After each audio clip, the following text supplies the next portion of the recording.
जय हो खाने वाले बाबा की। भाग 1। घर पहुंचते ही हमने देखा कि हमारी श्रीमती जी अपने सामने 56 भोग की थाली लिए गपागप खा जा रही थी। हम उन्हें देखकर खुशी से गुब्बारे की तरह फूल गए। हमारी श्रीमती जी इतनी दुबली पतली है कि एक बार उन्हें लेकर हम रेलवे स्टेशन पर गए तो वहाँ कमाल हो गया। वहाँ तौलने वाली मशीन पर उन्होंने अपना वज़न जानने की जिद की तो हमने मशीन में 1 रुपये का सिक्का डाला और उनको मशीन पर खड़ा कर दिया। थोड़ी देर में मशीन से टर टर की आवाज़ आई और एक टिकट निकल कर बाहर आया। उस पर लिखा था कि मुझसे मजाक मत करो, पहले मशीन पर खड़े तो हो जाओ। हमने माथा ठोक लिया।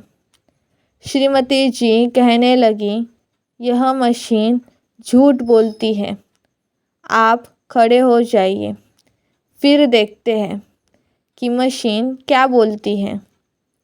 हमने 1 रुपये का सिक्का पुनः डाला। टर टर की आवाज़ के साथ एक टिकट निकला जिस पर लिखा था कि 2 व्यक्ति एक साथ खड़े न हो। गुस्से में हमने सोचा कि एक लात मशीन को मार दें, लेकिन हम जानते थे कि चोट हमारे ही पाँव में लगेगी।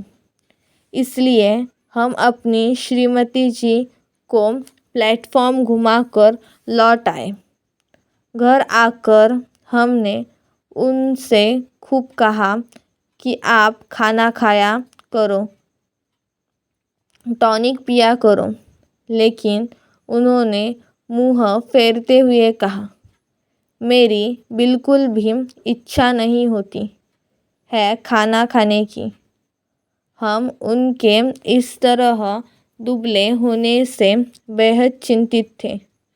लेकिन एक दिन जब हम शाम को घर आए और अपने सामने 56 भोग लगाए हुए गपागप खाते देखा तो हमारी बड़ी इच्छा हुई कि नाचने लगे, लेकिन शांति बनाए रहे।